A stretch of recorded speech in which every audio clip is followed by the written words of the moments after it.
just want to start off by saying thank you, Flo, for being here. Like, it does mean a lot to me to have you on this platform. I think I was sharing it with someone yesterday. And I was like, I saw your first ever video about 4 months ago. And I was like, who is this guy? Where is he coming from? I think you had your first video blow up, I guess, as they call it, and go up into the hundreds of thousands of views. And then I looked through your profile and there was no contact information. You're like the most low-key guy ever. Like, there's nothing. There was no way to find you. Your name is... Your YouTube name is Flo, first of all, which is not enough information to find you on any other platform. Yeah. And then there was no email, there was no contact. Yeah. No.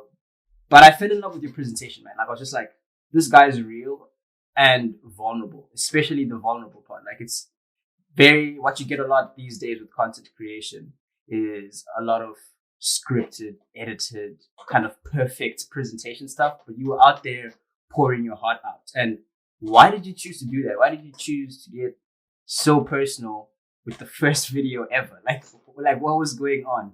And can you tell me at the time how many subscribers you have and how that affected your journey as a YouTuber? Well, actually, when I posted my first video, I had literally zero. I had 2 subscribers, like my mom and my brother. So I had actually no one. And actually, that first video that blew up, which was absolutely insane, was my first video that I ever made in my whole life. Like, literally, like 2 or 3 weeks before that, I was still looking like, you know, what frame rate should I use and what's, you know, how to record a video, what should I edit on and stuff like that was insane. No ways. Yeah. So the attention that it got was like, you know, this can't be real, right? This has to be like, I can't believe it. But that was the whole, you know, that was the whole thing.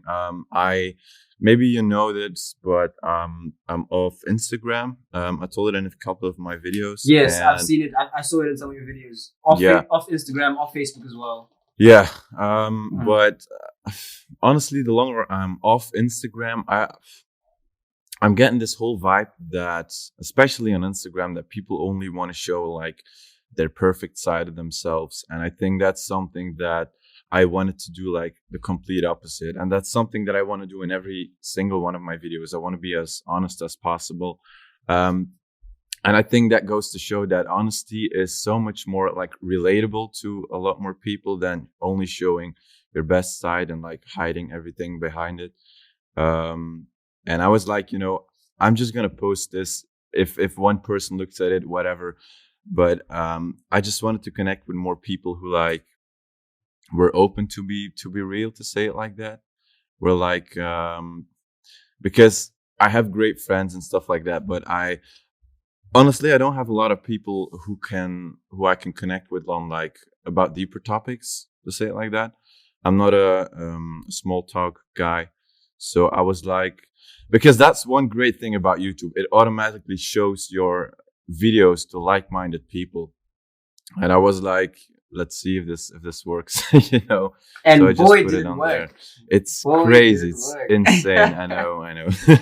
I mean, we'll definitely come back and talk more about YouTube and about those videos. But I think what you mentioned now is that was the first video you've ever made. You were researching frame rates. You were researching all these things for the first time.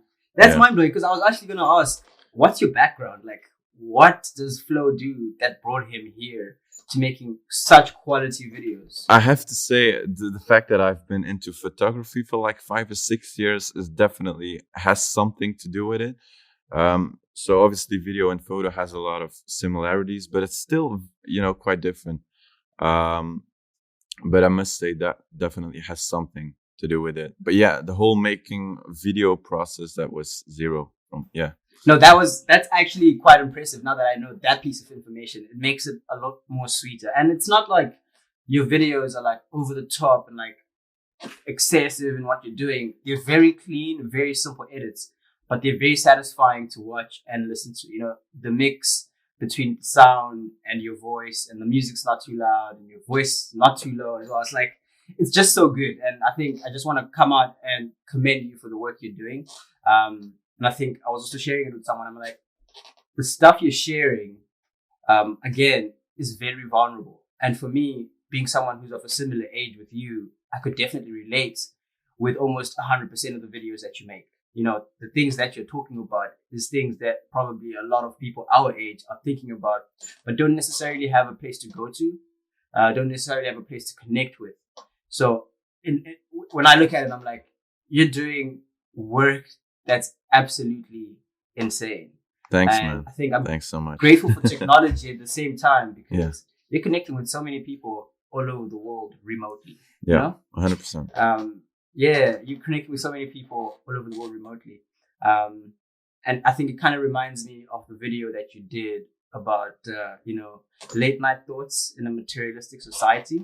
And so at the other hand, like we're saying, you see that Instagram technology can have a negative effect. So you're looking at it and you're like, yo, everyone's trying to be perfect and I need to be perfect. But at the same time, it can be used to do good, you know? So I think my question to you is, what do you think of that contrast of technology in general and social media in general, and it's playing both a very negative role, but also can be used to do something very positive and impactful?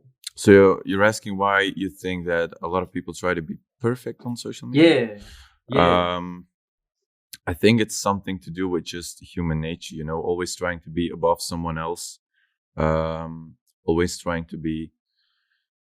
But I have to say, I've seen many videos that people starting to get like open and real, and I think things are changing a bit in the past years, that people start to see that vulnerability is definitely not something to be ashamed of, and it's definitely not something like that's seen as weak in the society.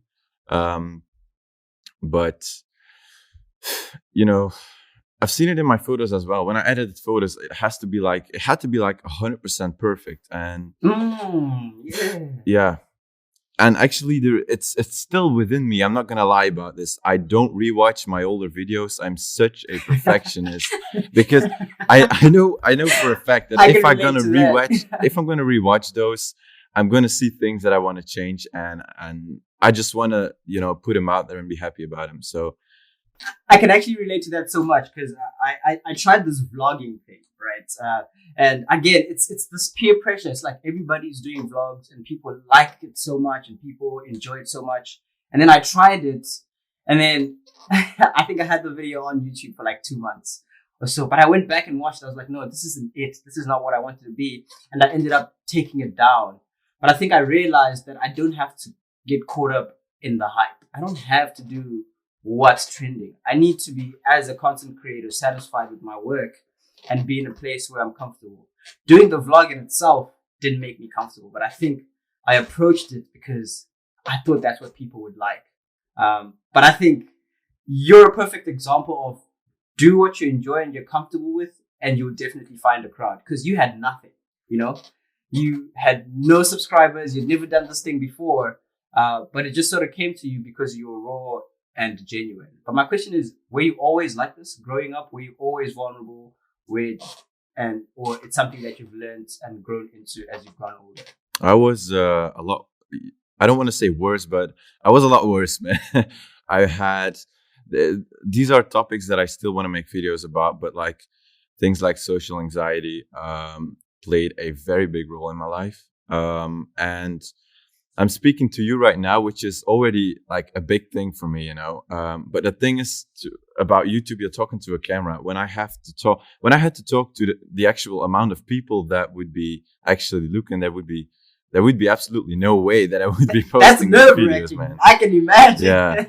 That would be nerve-wracking. Yeah. So you were more like maybe like an introvert? Yeah, 100%, man, 100% introvert. Yeah, absolutely. So then, what changed? I think it would be like, what tips or what tricks did you implement? How did you navigate your life or your daily habits to then change and come out of it? I'm not saying that being an introvert is bad, but I think connecting with people is also very much important, and you need to find a balance between the two. And how did you find that balance? Actually, I got an email from someone yesterday who asked the exact same thing, and I told him. He asked about specific things like meditating and even like medicine and stuff like that. I don't do anything of that. I do have to say that a few years ago, I started to work at a store where you have to connect with strangers like all the time. I was working at a tech store And that definitely helped me like a lot more than anything else. Like because things like that make you realize that people actually don't really care about your life, how you look like, what you think. They are way too much focused on their own life, and maybe they can like look weird at you or stuff like that, but at the end of the day they really don't care at all about you. And I remind myself of that constantly, like and what I always do as well, and that's basically about like in every aspect of my life, when I have to have like an interaction, I look at my life like some sort of timeline, like let's say 80 years, and I look at one specific like interaction with someone, and then you can basically see, this is my life. This interaction is basically absolutely nothing. It's worthless in this whole life that I have right now. And I remind myself of that. And it's still hard to do that, but these things, they help me. If I gotta be honest to you about what helped me, this is it. I don't know how to say it differently, but yeah, that's deep, and I think that's very much relatable. Again, you're coming out here and just being vulnerable, which I appreciate a lot, man. You don't get a lot of that, and I think just for everyone who's been on the podcast so far, it's been a lot of vulnerability. I've been shocked. I did not expect it to go this way, and people's responses to go this way.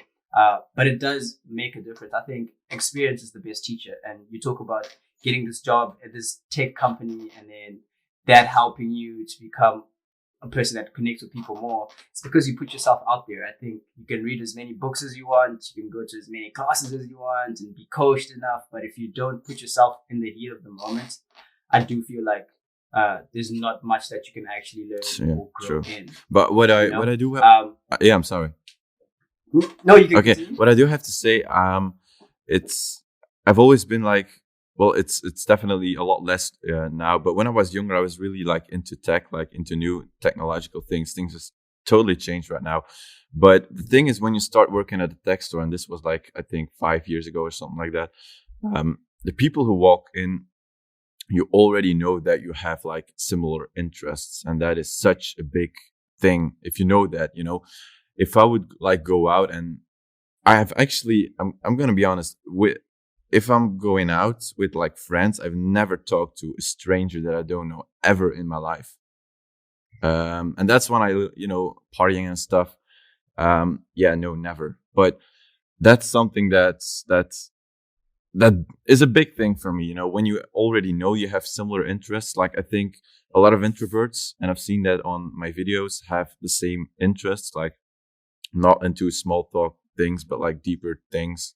You can talk about with these people so much about these topics, and that really helps a lot when you know that about someone, of course. To me, at least. I think you mentioned that topic, just to touch on it a little bit. You mentioned it in one of your videos, or a number of your videos actually. It's the concept that you were saying you kind of felt like you were being held back by your friends, and you're not saying that your friends are bad or you don't like them, but you needed to find a space where you connect with like-minded people. Now, that's something huge to say. Especially for something that your friends could potentially see. But like, can you tell me a little bit more about that journey of realization that, it's that sometimes your friends can actually be the thing that's limiting you? Not saying that they're a bad thing or kick them out of your life, but finding and striking a balance and making sure that you also do surround yourself with people that push your life forward to where you need it to be.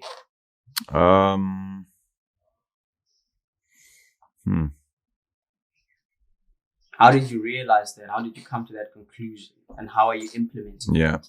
I think it all started when I got off social media as much as possible. Yeah. What did the most thing for me is that a lot of people around me are so focused on like materialistic things because they go to work. Like a lot of my friends go to work just as much as possible to make a lot of money, to make as much money as possible. And I'm like the complete opposite of that. I value my time that I have to do things that I like so much more than how much I make or whatever. And the more I got off social media, the more time I had on my own as well. I started to read books and stuff. And I started to realize, these people around me, they're great people, and I love them so much, but on a few things, they are so different from me. And I still see them like once every while, but I don't let them affect me, anymore.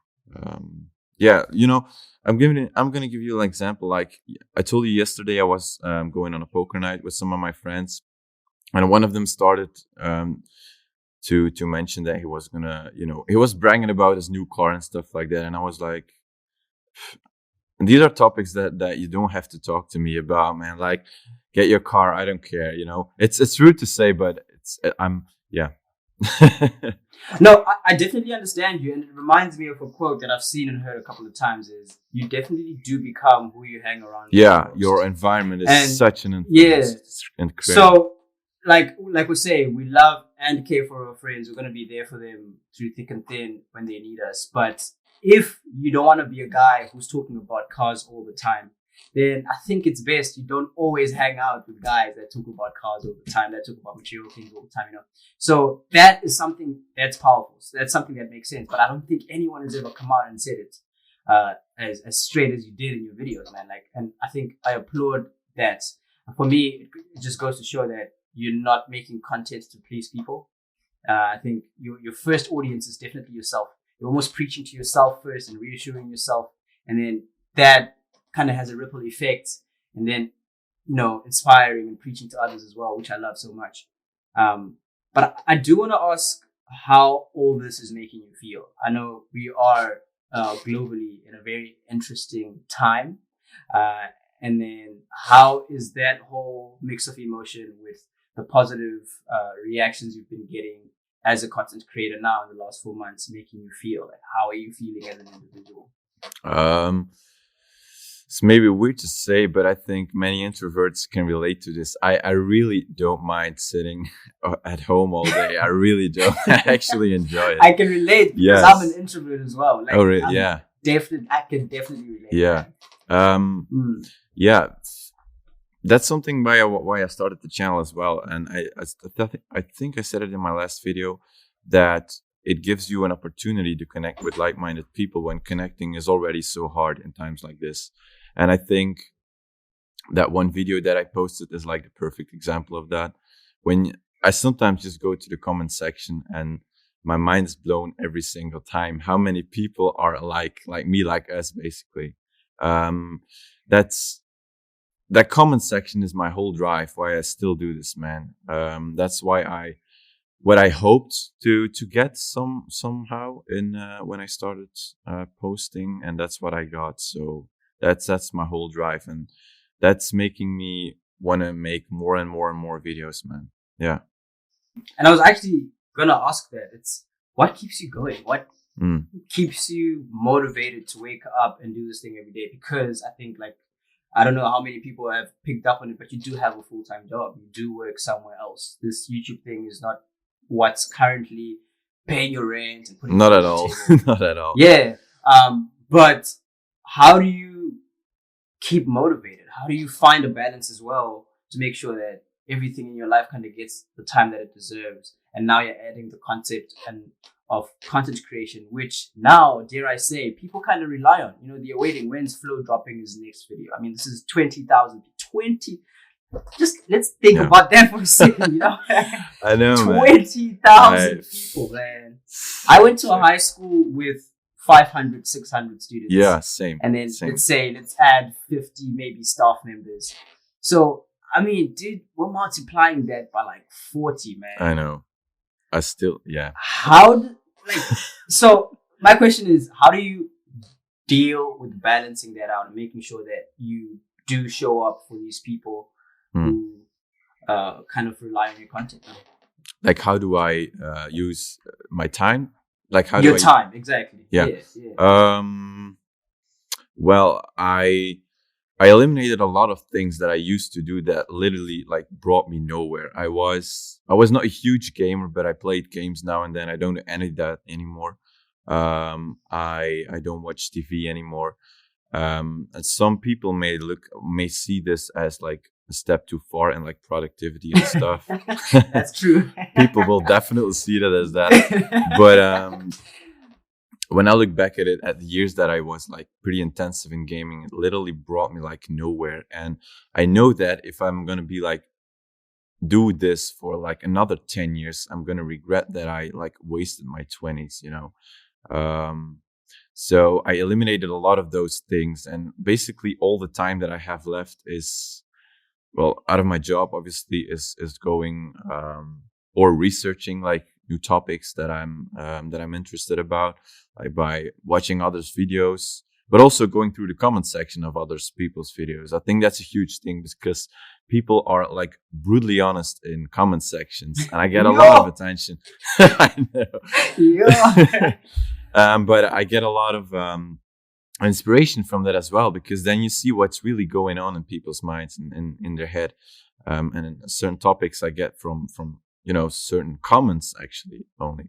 But yeah, eliminating a lot of stuff. And I think I talked about this in my last video, how I manage my time like from A to Z, but eliminating has been the number one, especially. Yeah, 100%. You can easily make free, especially with social media, man. You can easily make free a few hours every day. Hours on a few hours every day, you can like get 1 or 2 days every week out when you know, combine everything. So it's or going to work or working on my videos, basically. That's basically what I'll do. Yeah, I think I definitely need to implement that on a more serious note, on a more practical basis. Is finding what's in my life that I can definitely live without. And there's so much that we do that's not necessary, you know.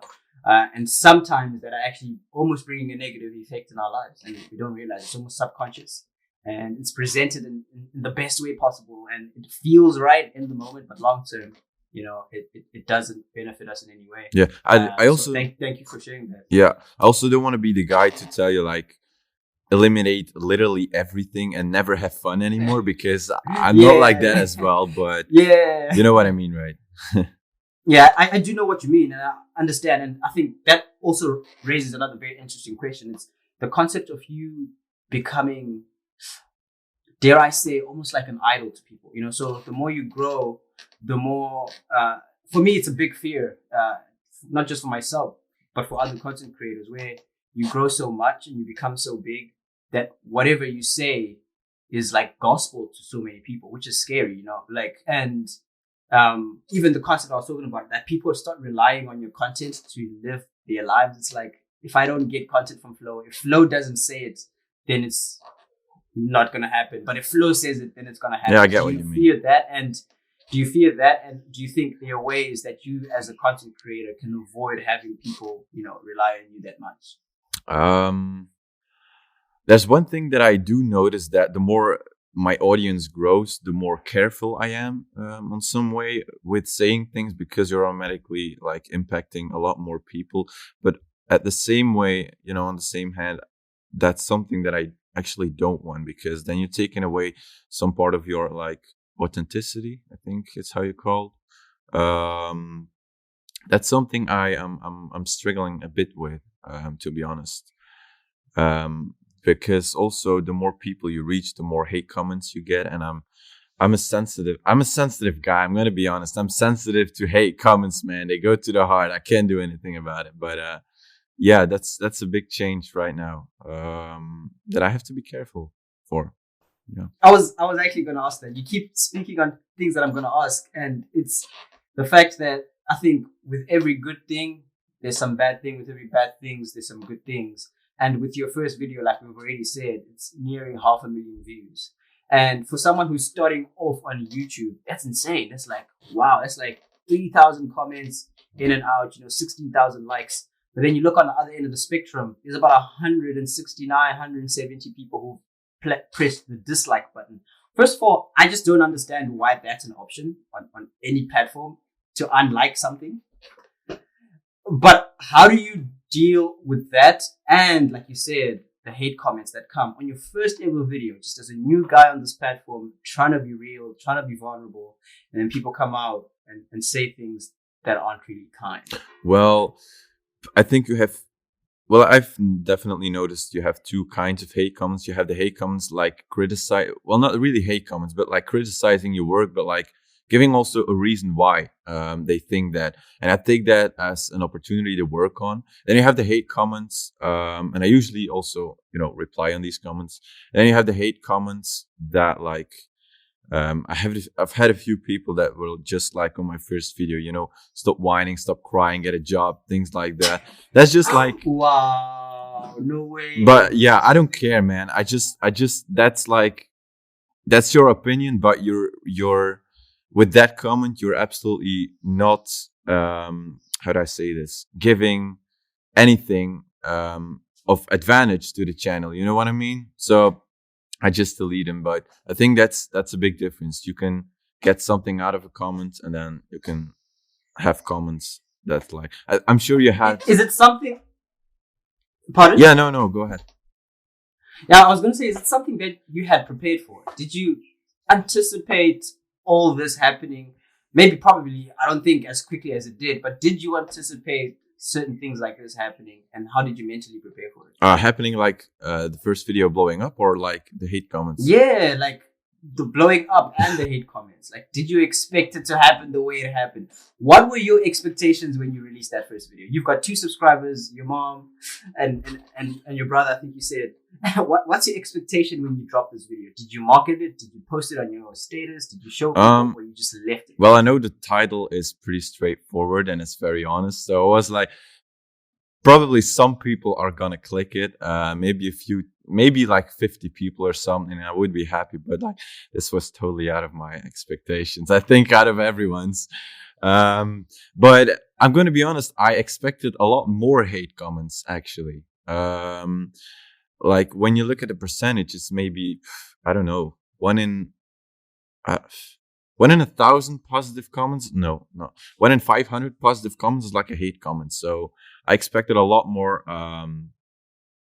hate from people, and I'm actually really happy with the amount that I only get on there. But yeah, the reach that I got is, man, it's insane. Yeah, it's such a beautiful thing, honestly. And I think there was a comment that someone said on one of your videos, and I think they kind of likened you to Matt D'Avella. I don't know if you know him or you've heard about him, but he's also a speaker. They likened you to Matt, and they also likened you to Nathaniel Drew.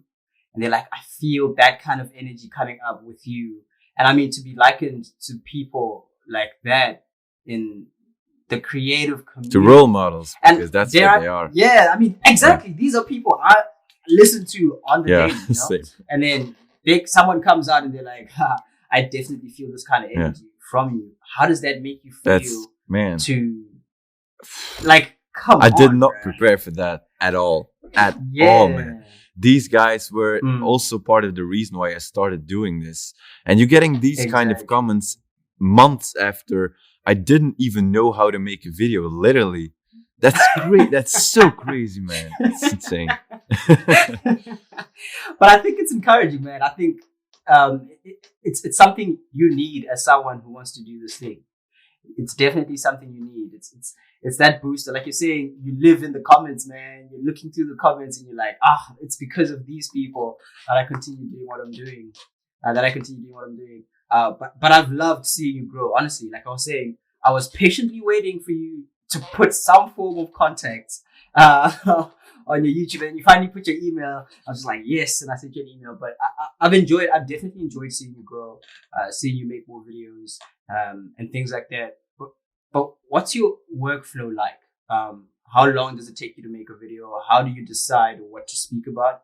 Because it does feel like these are things that have been on your heart for a long time, and you're just now trying to put them in a way that's understandable and relatable to everybody. But what's your workflow like? So usually there's no one specific source I get my topics from. I do have like a note app on my phone, and usually I come up with topics to talk about on the most random, like when I'm actually not thinking about such things. So when I'm in the shower, for example, I sometimes, like, I'm showering and I get an idea and I put it in my phone. I have a list of, like, I think over 50 ideas that I still want to make videos about right now. It's crazy. But I think that's a great tip for everyone, because then when I have like a writer's block, but for people like us, then I just go through the list and pick one that's relatable for me at that moment then. but yeah, I get it from like my audiobooks. Some questions that I have that like don't get answered, for example, or but after all, still the comment section on my videos and on others like Nathaniel Drew. I think maybe you know Lana Blakely from hers as well, or Montel Fish. I absolutely love that guy as well. Don't get me started with Montel. I was actually putting one of my friends on Montel Fish yesterday, and I was just telling her, "Yo, you need to listen to this guy," you know, because I think if you're going through anything in life and you listen to these people, there's no way you don't come out unchanged. It's impossible. And dare I say, if you're going through something and you listen to Florian, there's no way you come out unchanged. You know what I'm saying? Thanks, man. Thanks, man. No, honestly. Yeah. But I mean, you mentioned something about books. I think that's a huge topic. That's a hot topic. And I think reading definitely is healthy for the mind. What audiobooks have you been listening to in terms of a genre and in terms of books? Which ones have you heard, listened to, read that have stood out to you the most, and why? Yeah, I'm gonna be very honest here. I actually started listening to books, or reading books, listening to audiobooks only this year. I think for the first 23 years in my life, I've read maybe 5 books or something. I didn't enjoy You're reading. definitely better than me. Yeah, really. Oh wow. Okay. But yeah, way better than me. I don't know if I'm ever gonna be a reader, and that's one of the reasons why I picked audiobooks. I like listening to it, so because I'm currently listening to "Can't Hurt Me" by David Goggins. I don't know if you know that book. Well, it's about, yeah, you can look it up. But the great thing about that, and that's a great example, between every chapter, like that the reader reads, obviously, for the audiobook, there's a conversation of a few minutes between the writer itself and the teller of the story, and they're like recapping everything. So you have like a podcast and an audiobook at once, and I'm really enjoying that one right now.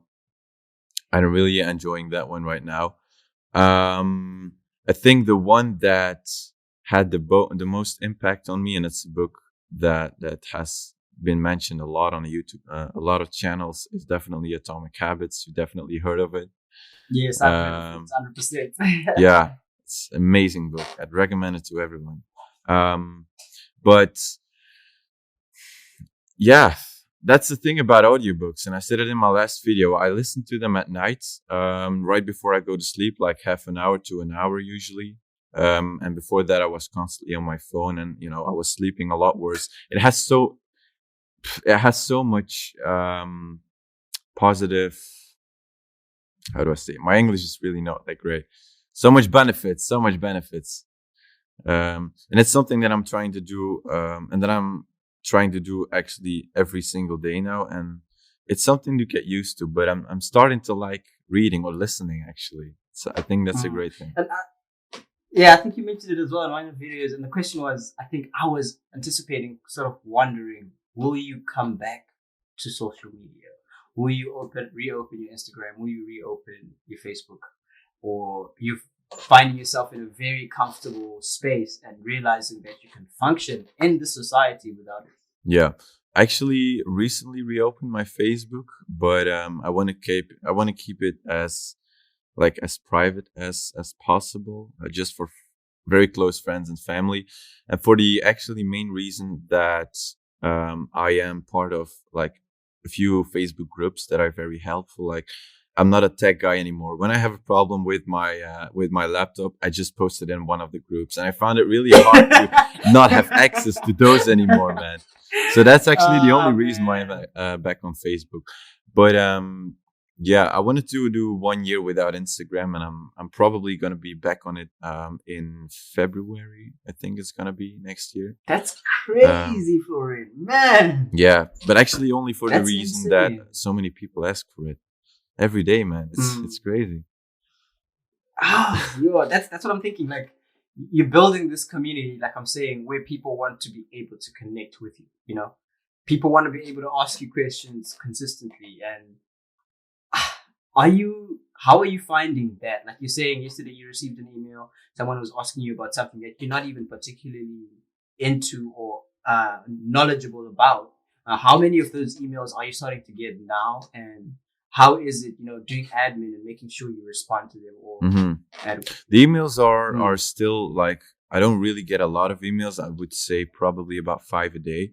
But then at the same time, I'm not sure if I'm gonna keep my email address on there, because at the same hand, I want to connect to people. But the thing about emails is that when people send an email, at least to me, it's usually a very long email. So I don't want to be the guy that gets like, I don't know if it's ever going to happen, but let's say in like a few years, I get like 20 or 30 emails a day, and then I have to read all of them. But I don't want to be the guy to like reply quickly because I don't have the time. Then I rather have a few people that I really have the time to connect, to properly answer. I don't want to be, you know what I mean? Yeah. Quality over quantity, Yeah, and I think I was in a conversation with another content creator as well, and she was mentioning the same thing. It's the aspect of caring. I think you saying that I'm going to remove my email is the most caring thing you can do for the people you follow, because what's going to happen is you're going to leave your email, you're going to send it, and you might not even see it. And how crushing can that be to someone who's really looking out, So it's understanding that you almost have like these people that you are hard to say, but almost responsible for. And you, like you're saying, being more careful with what you say, being more careful with how you conduct yourself, because what you're trying to do is make a positive impact in these people's lives. So I think it's a very responsible thing for you to come out and, say, I don't think it's a good idea for me to continue to grow and have this thing out here, because I don't want to, reply to the email for the sake of replying to it. He sends 3 paragraphs, and I send him, one sentence and a link to another website referring, like, you don't want to do that because you care, because you care.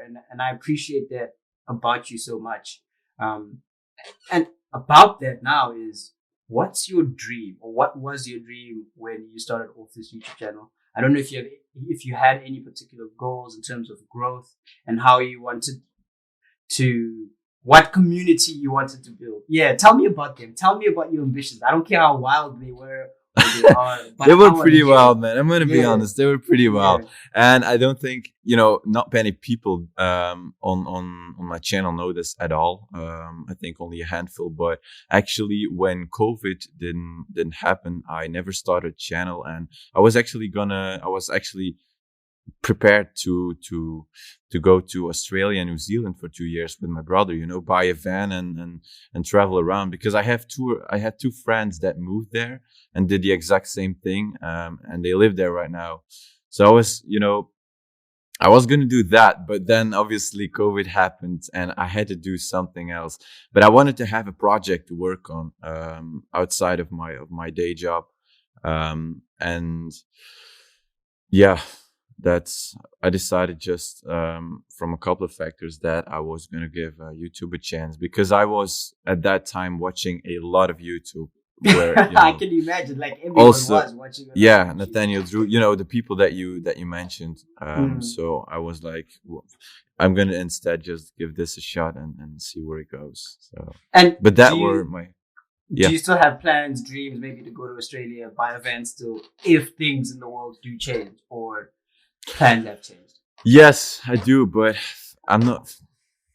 My plans change too much, man. But that's life. That's life, man. That's life. That's true. Every single one of us, man. It's crazy. Yeah, it's crazy. It's true.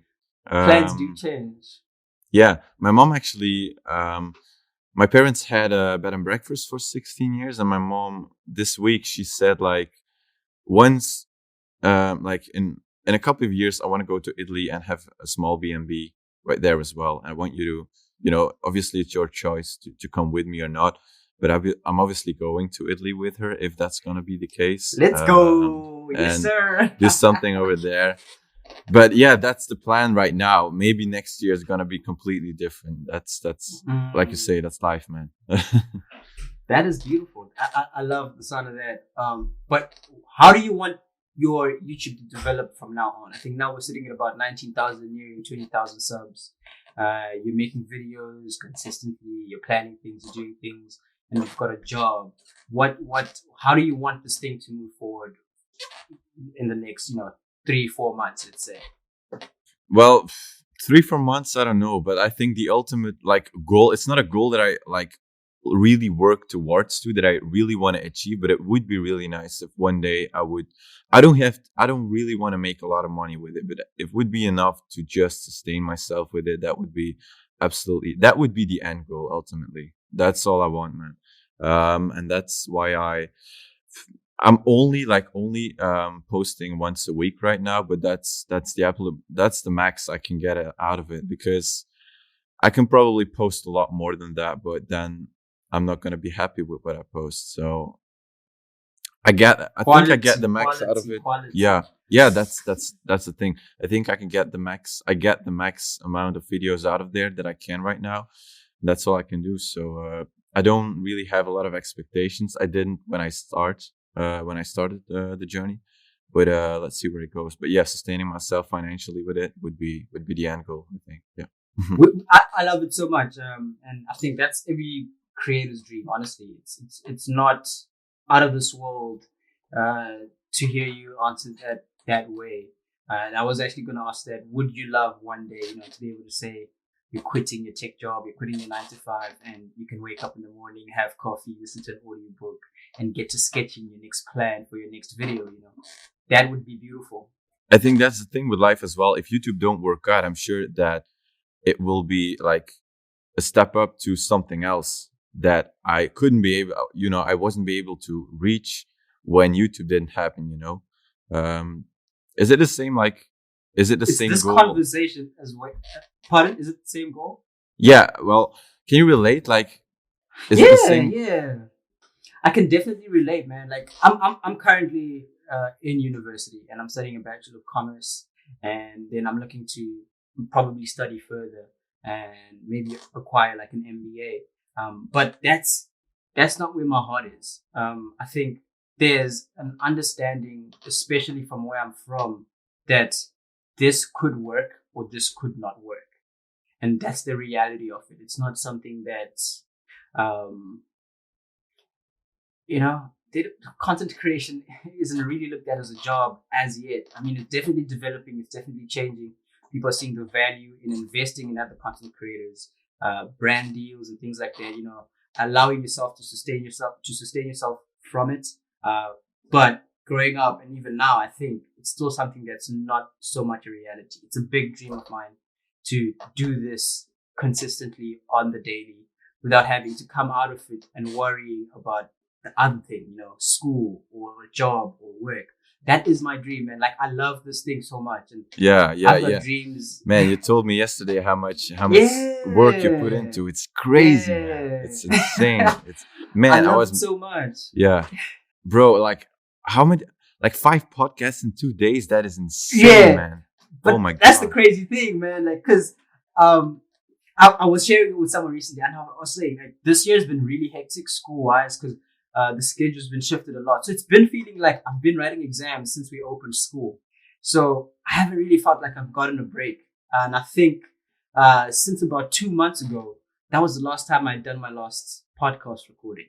But tell you what, I had recorded like 20 podcasts in the space of like 2 months. Wow, that's great. And oh my god. Cause I knew school was gonna become hectic. So now I've got this little break. I've just finished exams. I've got this little break.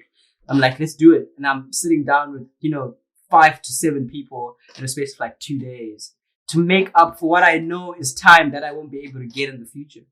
So now it's just sitting down and recording once in a while.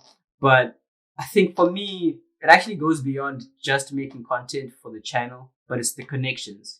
I think I remember sending you an email asking you if you've got a WhatsApp, if you've got a Instagram, anything. It's because I want to stay in touch with these people. And for me, I think it's very selfish because I get so much more from this than the subscribers do, because they get a dumbed down 1-hour version of Florian, and I get what is potentially a lifetime of Florian, So, I mean, some relationships, some connections that I do get don't always turn into, a weekly or monthly contact, but I do learn so much with that once-off interaction.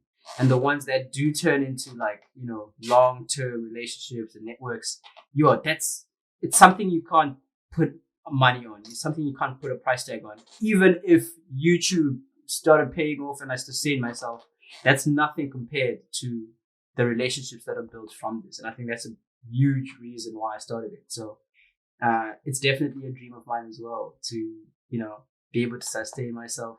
And for someone who's an introvert, it's funny, but talk to more people all across the world, which I love to do. I love it so much, man. Yeah, that's the thing. Even I think you're gonna get far by this project, and I'm for real, Ben. But even if this wouldn't work out, like you'd never be able to regret yourself.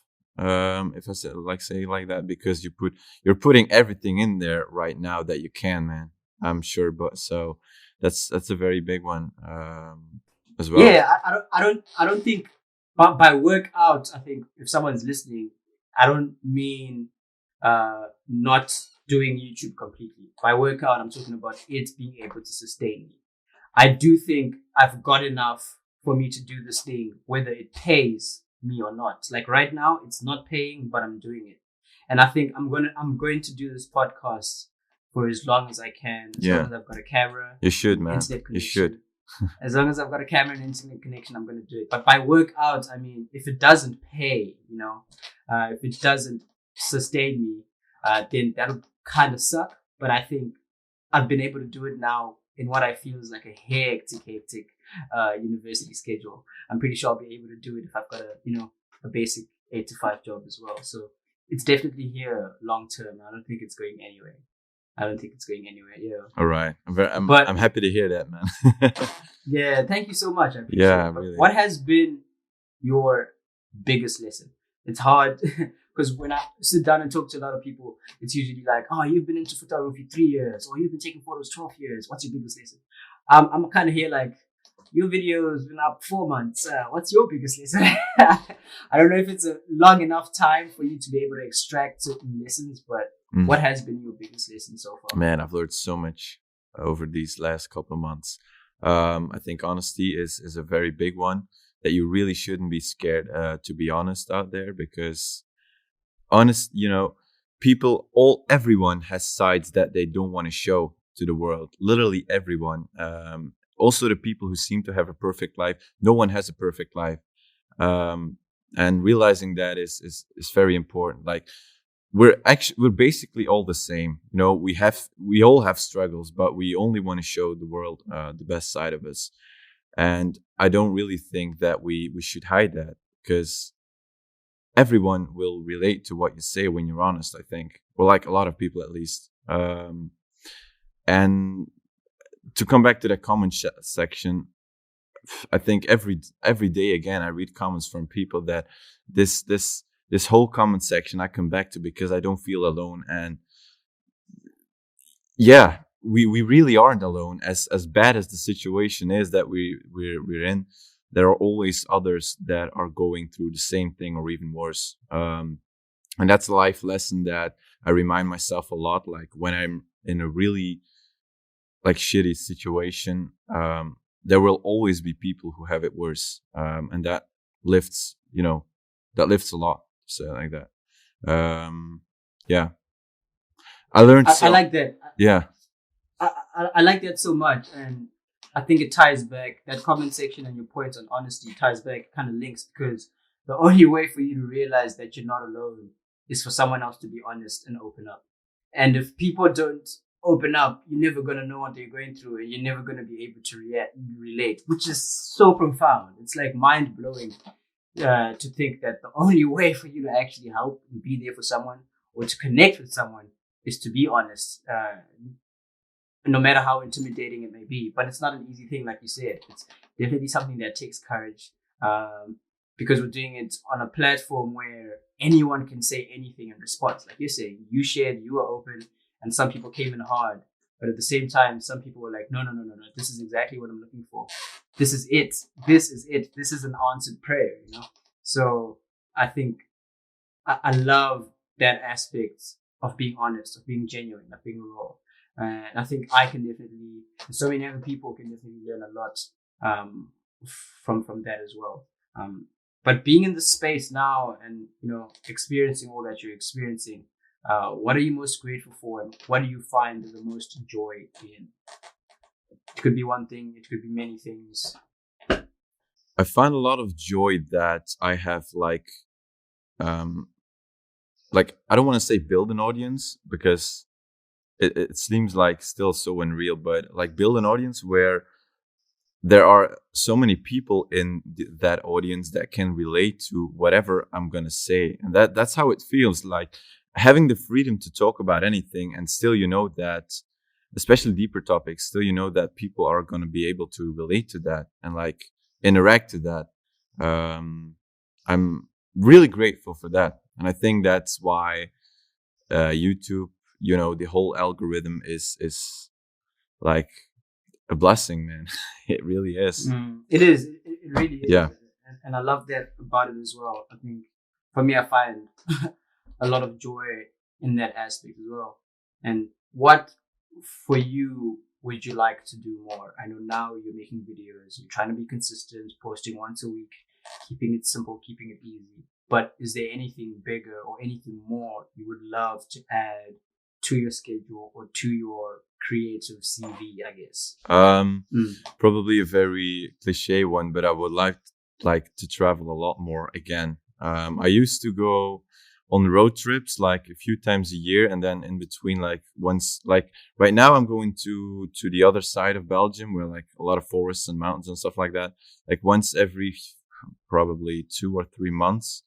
But yeah, traveling again would be, I'm looking forward again. That's the whole story about Australia and New Zealand as well. Traveling again would like, that's one thing that I would like to do a lot more of, man.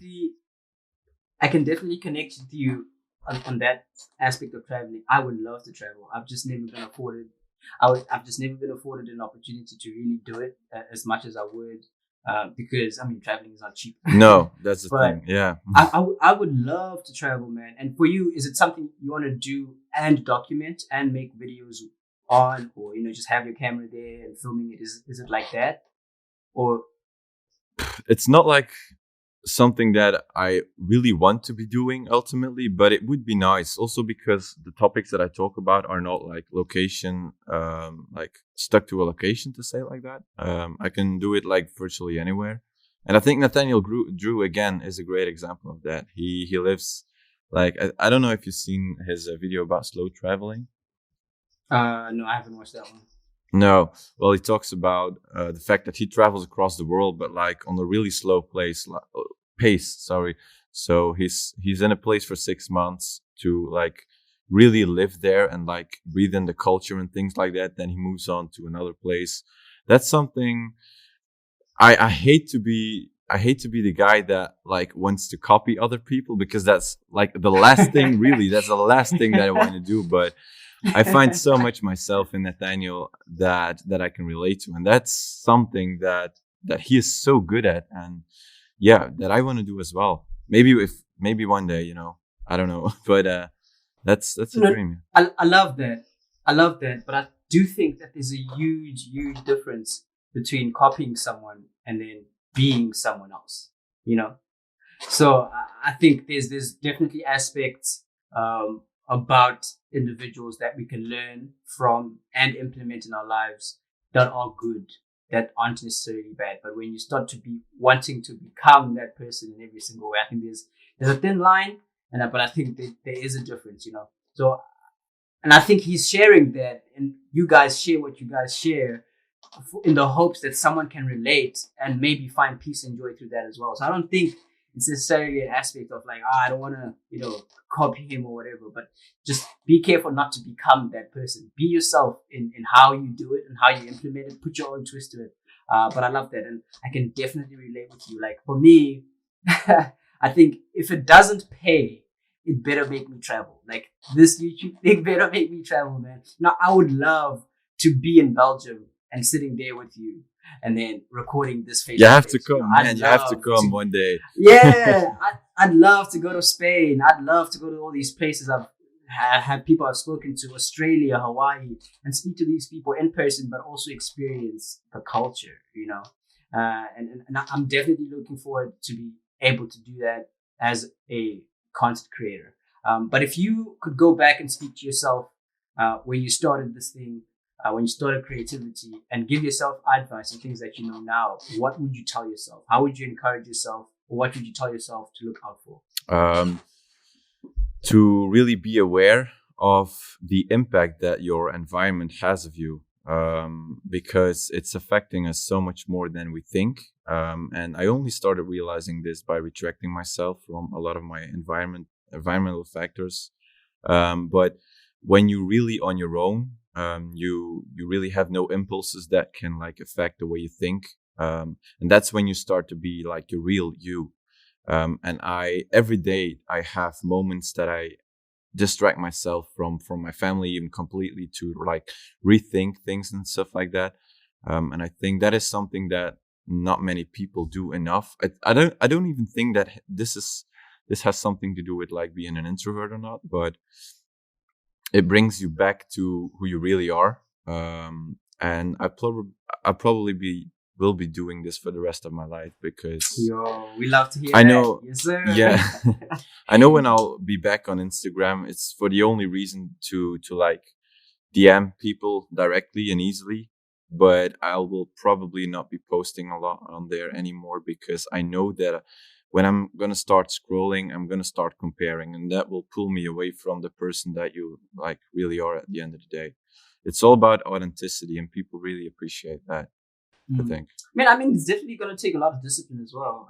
Yeah, it does. It does. I think you can be someone who is on social media and be disciplined enough to limit your time, to limit your the effect it has on you. But I know for me personally, I'm not that strong. I have to take time, so I've committed to doing things like taking the first weekend or the last weekend of every month off social media completely. Friday, Saturday, Sunday, nothing. Just refresh my mind, refresh my brain, get in touch with nature, and breathe in fresh air. Yeah.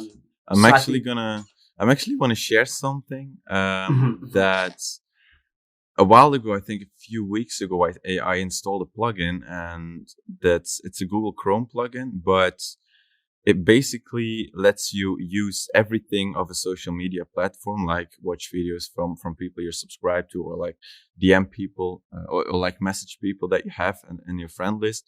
But it wipes out the whole addicting part of it, like the whole feed that's refreshable, and it replaces it with like a random life quote. And I use it on my Facebook and YouTube as well right now. And it's such a simple thing, but it's so amazing, man. It's like, please, can you plug me with it? I need that in my life. I'll send it to you. Yeah, I'll send it how it name. Yeah, but it's yeah. I definitely do need that. I mean, I've tried a lot of things, and I'm just gonna be honest and vulnerable right about now. I've tried a lot of things. I've tried putting blockers, like timers to stop, a certain amount of usage of an app and hours per day and things like that. I've tried deleting it for some time. But I think deep down, I've got a desire to be better. I do have a desire not to have it control me so much. But somehow I keep finding myself in this loop, and I'm definitely open to learning. I'm definitely open to hearing how other people have dealt with it, and if it's like a really radical things, like actually just selling my phone, I don't know if I'll do that, but yeah. I'm definitely open to learn. Because I know the effect that it's having on me at the moment is probably not like the best, and it's not what I would want for myself long term. Yeah, no, I don't think that social media is bad, actually. I don't really think at all, but I think the line between using it properly and becoming like more of an addiction is like so thin. And I know if I didn't take these like bigger steps, that I would still be scrolling hours and hours every day, man. Yeah. I know that. Oh man, it's crazy. It's hard. But I only have like a few more questions. Yeah. And I think we can wrap it up. I think we've definitely been talking for a good amount of time. And I appreciate you sitting down. No worries, man. Taking time out of your schedule, sitting chatting with me. But you spoke a little bit about you having a background maybe in photography. was it something you did professionally? Was it something you got paid for, or you were kind of just doing it on the side as a hobby? We're talking about photography because I didn't really hear. Yeah. Yeah. Okay. Well, it started. It actually never went away from that. Just like amateur level. Yeah. I did have. I never went funny. professionally, man. I have had a lot of people that like offered me money, and like my parents were saying like, man, get a website and start asking money and make a living off of that. But I don't know. I was able to sustain myself, and I was like, I rather make like people happy with photographing and making myself happy with it as well, because I love it so much, man, than like having to ask money for it, because it's more money than I need, basically. So I never charged anyone actually something. I always did it because I liked it, and that's how it still is as of today. It's crazy because people are gonna start saying that I'm copying you now, but Really? I can definitely relate, man. Like I was in a position where I had this camera, I got it as a gift, and it was my world, man. Like I enjoyed taking pictures, and getting paid wasn't a thought. I was actually sitting down with another photographer yesterday, and he said the same thing. He's like, he was asked to take pictures of this event, and then the person was like, "How much?" And he's like, "How much what?" He's like, "No, how much?" Yes. Like, "How much am I paying you?" He's like, "No way, I can make money from this." Yeah. Like, I'm fulfilled. Like I was at these events. Yeah, you're I was fulfilled. That's it. Yeah. I was fulfilled just taking photos and delivering them, connecting with people and things like that. Being out of my comfort zone and learning things. And I was like that as well. Until, like you're saying, someone came to me, close family and friends, and they're like, you can earn significant amount of money and not outrageous stuff, but you can have a little something to make it better, to buy better gear, to buy more batteries and do things like that. And that's what it sort of became, And I always had people tell me, why are you so cheap? Like, people didn't understand. But for me, it wasn't about the money. It's never been about the money. I genuinely enjoy taking photos. I genuinely enjoy doing what I do. And I think it kind of sucks that you took down your Instagram and you don't have a website. Like, how are we going to see your photos? I want to see your photos. Just wait a couple months, man. You'll see them next year. Maybe you can put them in a Google Drive, and then they can be there for my viewing pleasure. But I definitely love to see some of your work, man. I definitely love to see some of your work. I think it's super cool that you are in touch with the film and the photography side of cameras and content creation, which I think is super, super cool. But would you ever then take it up and actually start charging people to take photos? Like in photography or? In photography, yeah. I don't know. That's a really good question.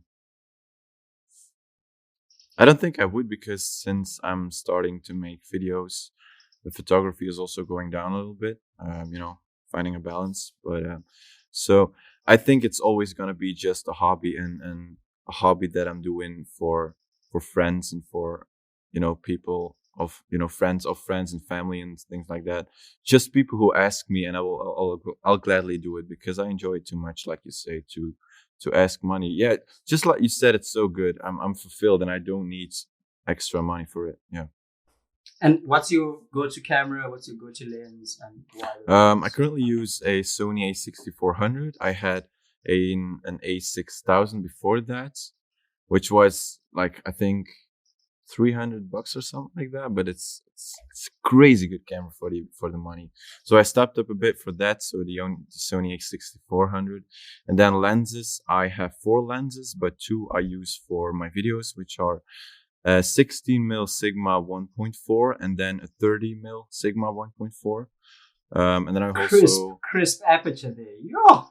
What? 1.4 is nice. I see the aperture on them is really nice. Man. 1.4 is so really smooth, man. It's crazy. That's so crisp. I'm in love with those lenses. Yeah, I love that. I really love them.